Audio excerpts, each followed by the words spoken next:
Hola a todos, ¿cómo están?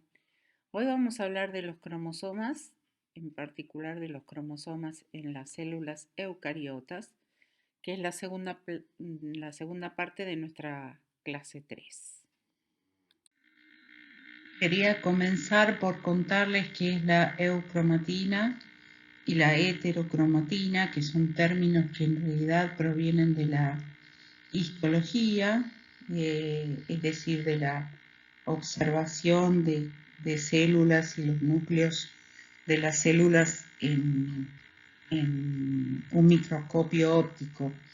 Este término en realidad deriva de eso, de cómo se ven los núcleos y cómo se ve, por supuesto, el ADN adentro del núcleo. Y el ADN adentro de un núcleo normalmente uno lo ve, salvo que esté observando una mitosis, lo ve en interfase. Entonces, en la interfase es donde aparece la diferencia entre la eucromatina y la heterocromatina.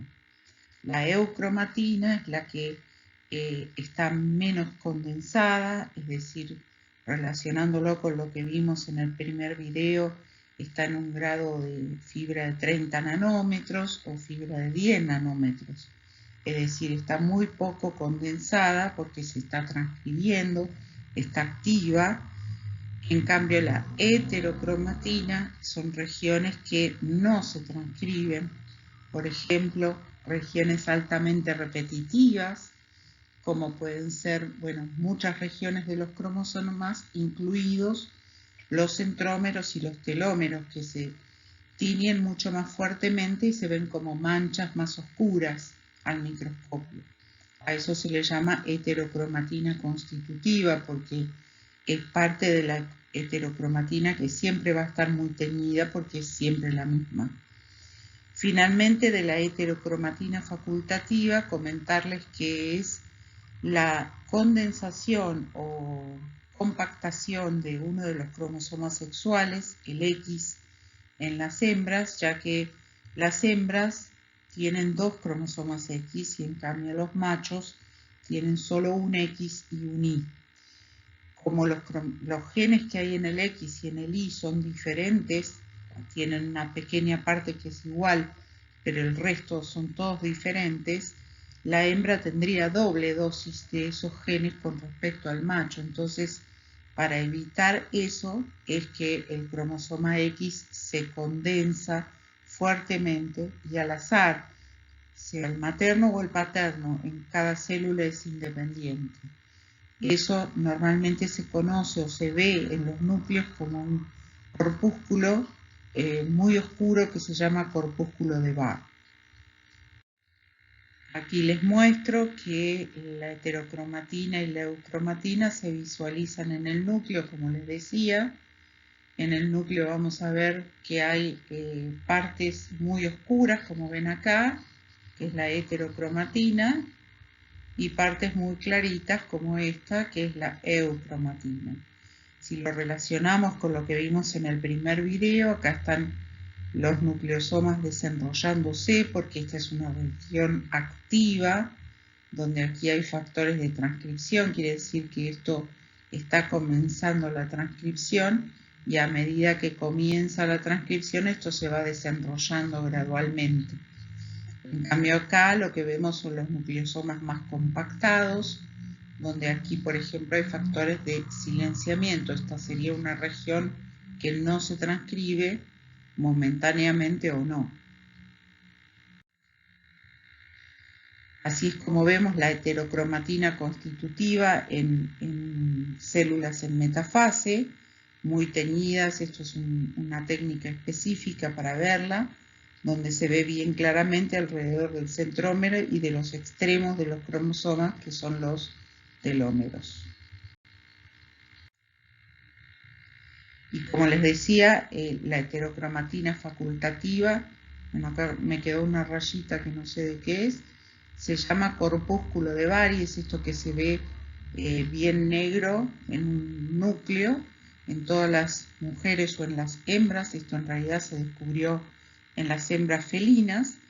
En todas las hembras hay un corpúsculo de Barr que equivale a uno de sus cromosomas X condensado. En el macho no hay corpúsculo de Bode. Esta es una forma muy rápida de técnica incluso forense que se utiliza para saber si las células que hay en una escena del crimen, por ejemplo, son de macho o de hembra.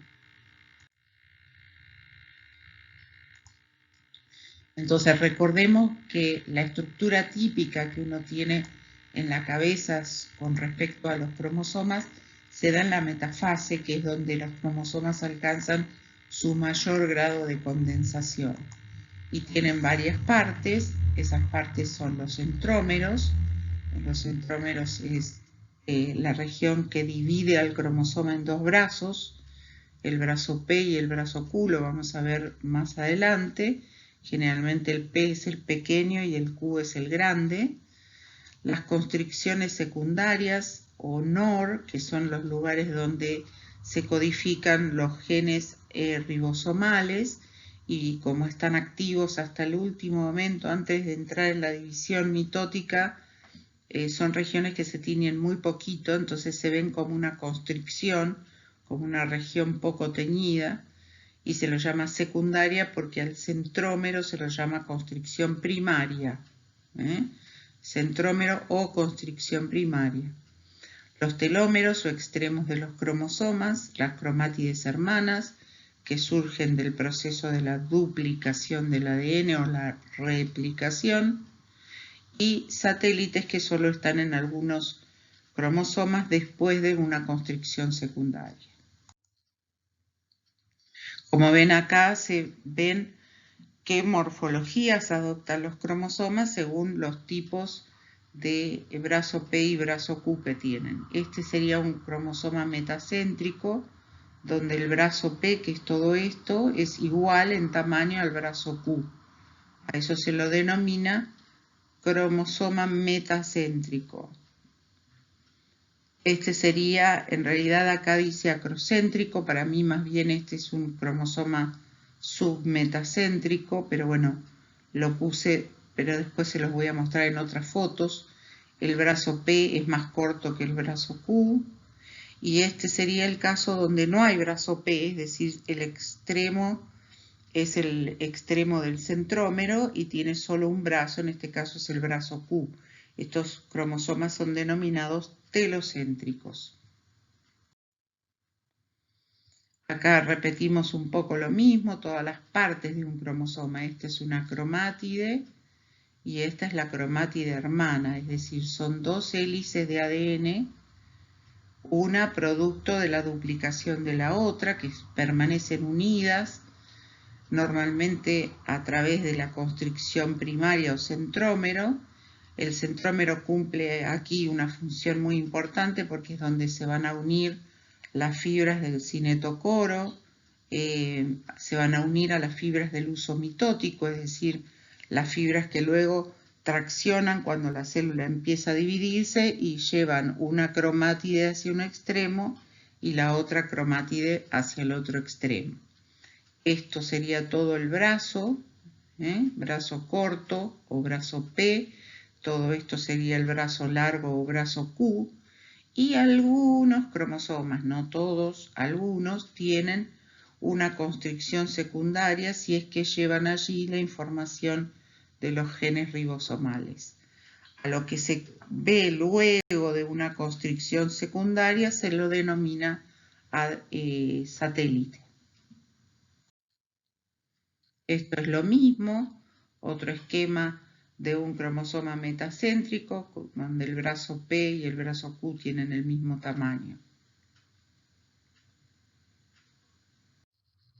Bueno, esta es la foto de una metafase, no importa de qué especie, pero es para mostrarles simplemente cómo se ve una metafase por una determinada técnica que vamos a ver en el siguiente video.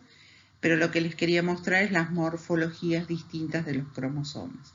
Estos se llaman submetacéntricos, donde el brazo P es más pequeño que el brazo Q. Se ve claramente el brazo P es más pequeño que el Q. Este también sería submetacéntrico. Este sería un típico cromosoma acrocéntrico. Fíjense que este sería otro, donde el brazo P es muy pequeño, casi un puntito, y el resto es brazo Q. Este es un metacéntrico con sus dos brazos iguales, y este sería un telocéntrico con solo un brazo. Y finalmente repasamos la estructura. En el caso de los que tienen estas constricciones secundarias o regiones nucleolares donde están los genes ribosomales, tienen una constricción secundaria aquí, la constricción primaria o centrómero, los telómeros, cromátide 1 y cromátide idéntica o hermana al lado. Cada cromosoma lo vamos a ver en metafase siempre duplicado porque ya ha pasado por fase S. Gracias, nos vemos la próxima.